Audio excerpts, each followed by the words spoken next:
Сайн байцгаана уу? Infinity English-ийн багш Солонгой байна. Тэгэхээр багш нь Infinity English-ийн YouTube channel-да видео оруулахгүй айгүй их удлаа. Тэгээд удаж утасны багш нь айгүй том бэлэгтэй ирсэн. За тэгээ энэхүү том бэлэг нь юу вэ гэнгүүт би үг цээжлэх тухайн бүлэг үгнүүдийг яг логикоор хэрхэн амархан цээжлэх нууцаа хуваалцахаар шийдсэн. За тэгэхээр гурван төрлийн үгнүүдийг хэрхэн яаж амархнаар цээжлэх вэ? За хамгийн ихний бүлэг homonymous үгнүүд тийм үү? Homonymous үгнүүд маань болохоор зэрэг англи хэлний нэг үг мөртлөнгөө хоёр утга илэрхийлдэг үгнүүд байдаг. Тэгэхээр эдгээр үгнүүдийг хэдүүлээ яаж маш амархнаар цээжилдэг вэ? За мэдээж үг болвол яадаг бах нь тухайн хүмүүсээр яригдж өөрийнхөө утгыг авдаг ийм бүтэцтэй байдаг тийм үү? Тэгвэл зүгээр нэг шал өөр хоёр утгатай зүйлийг мэ гэд ингэж нэрлэе гэж нэрлэдэггүй бахан тийм ээ? Тэгэхээр хэдүүлээ тухайн үгний хоёр утгатай байлаа гэж бодоход нэгдүгээр утга нь тухайн үгний оноос утга. Хоёрдугаар утга нь тухайн үгний энэхүү оноосон утгын физик шинж чанарыг өөртөө агуулсан утга нь гардаг байна. За багш нь хоёрхан жишээ хэлж өгье. За patient. Patient гэдэг маань өвчтөн гэсэн үг тийм үү? Тэгвэл өвчтөн гэдэг маань noun утга нь adjective утгаараа төвчээртэй гэсэн утга байдаг. Тэгвэл өвчтөн болон төвчээртэй хоёрт ямар нэгэн тийм логикийн утга байна уу? Та бүхэн бодоод үзээрэй. За, мэдээж өвчтөө хүн төвчээртэй байж ижил өвчнөө даван туулдаг. Тэгэхээр зүгээрч нэг төвчээртэй гэдэг үгээр бид нар өвчтөө хүн гэж яадаг байх нь утгыг илэрхийлэг байх нь. Тэгэхээр өвчтөө хүн маань төвчээртэй байж ижил өвчнөө даван туулдаг учраас энэ хоёр үгийг нэг үг болох patient гэдэг үгээр яасан бах нь илэрхийлсэн байх нь. За хэдүүлээ хоёр дахь утгаа авъя. Cover. Cover гэдэг үг маань бүтээлэг тий. Ямар нэгэн ширээ бүтээж болно, ор бүтээдэг бүтээлэг. Бүх төрлийн бүтээлгийг бид noun формоор нь cover гэж нэрлэдэг. Тэгвэл энэхүү бүх төрлийн бүтээлэг тэгвэл ямар үүрэгтэй вэ? За мэдээж хучих үүрэгтэй. Тэгэхээр cover гэдэг маань маш олон үйл өгүүдийн утга байдаг. Тэгэхээр энэ үйл үгийн утга нь яг бүтээлэг гэдэг зүйлийн гүйцэтгэдэг бүх үүргээр үйл үг авдаг. За бүтээлэг ямар үүрэгтэй вэ? За нэгдүгээр үүрэг бол мэдээж биеийг хучих үүрэгтэй. Хоёрдугаар утга нь шалдан биеийг яах вэ? Далдлах үүрэгтэй тий. Та ямар хайш юм бэ? Яг гоё ярьж байгаа юм тий. Нуух үүрэгтэй. За хоёрдугаарт нь бүтээлэг ямар үүрэг үүсдэг вэ? Шалдан биеийг яах вэ? Нуух үүрэгтэй, халахлах үүрэгтэй. Тэгвэл яг энэхүү cover буюу бүтээлэг гэдэг утгаараа яадаг бах нь энэ гурван үйл үгийн утгыг авдаг те. Та нөгөө кинон дэр харж байсан те амар буулдан пүш болж байсан чи cover me гэл намайг хаагаарай хамгаалаарай гэл гүйдэг тийм үү? За бас нэг утга нь болохоор яадаг гэсэн. Нөгөө нэг далдлах гэсэн утгатай тий. Тэгэхээр нөгөө ингэдэгчтэй за найзынхаа ингээд захирал байхгүй байгааг мэддэхгүй ингээд юу яачаараа аргалчаараа тий. Тэгэхээр яагаад байгаа тэр нууц зүйлийг бүтээгээд нуугаад хаагаад байна гэсэн утгыг илэрхийлдэг байх нэ. За тэгэхээр бид нар homonymous үг бол ерөөсөө л нэг үг нь хоёр утгатай байлаа гэж бодоход нэг нь оноос утга. Хоёр дахь утга нь дандаа логик болон физик шин чанарыг агуулсан утгууд л байдаг юм шүү гэдгийг санаарай. За хоёр дахь хичээл. Хоёр дахь хичээл маань хэрхэн idioms. Idioms are colorful aspect of English, тийм ээ? But you have to use them carefully. Тэгэхээр хэл зүг гэдэг бол үнэхээр англи хэлний гоё өнгөлөг бүр ингээ гайхалтай хэсэг байдаг. Гэхдээ маш болгоомжтой хэрэглэх хэрэгтэй байдаг. Яг үндсэн утгыг хэлүүлээ мэдчихэж л яадаг вэ? Хэрэглэх хэрэгтэй гэсэн үг.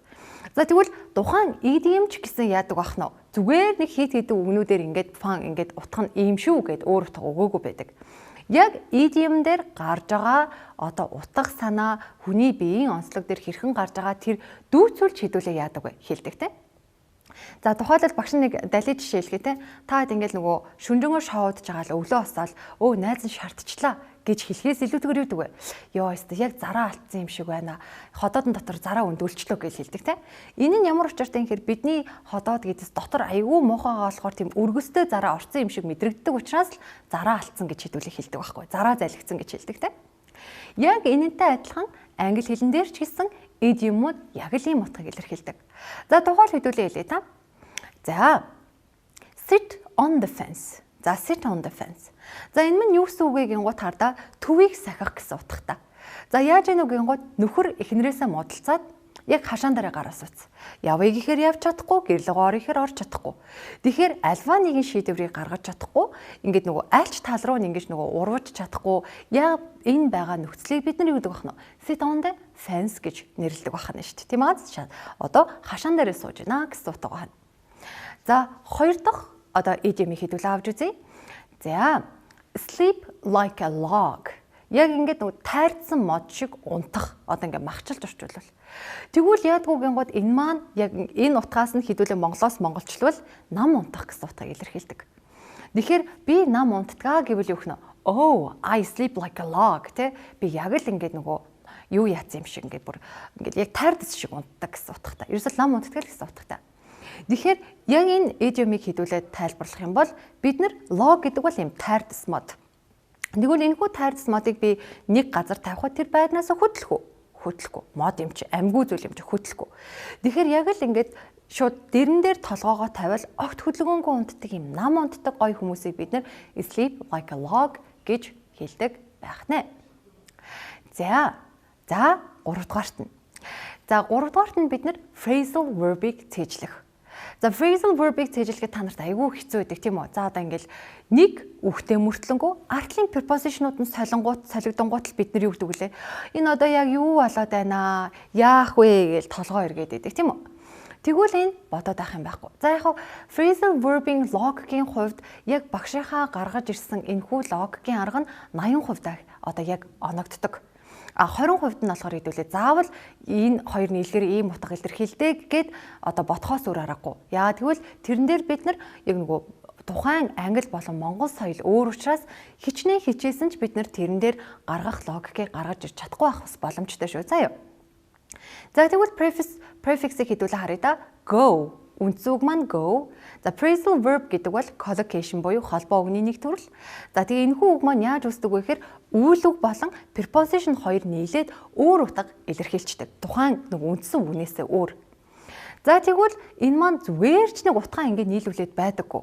Тухайн үйл үгний үндсэн утга, preposition-ы үндсэн утга хоёр нийлээд тухайн гаргаж ирж байгаа утганыхаа тайлбар нь өөрөө бүрэн болж өгч чаддаг.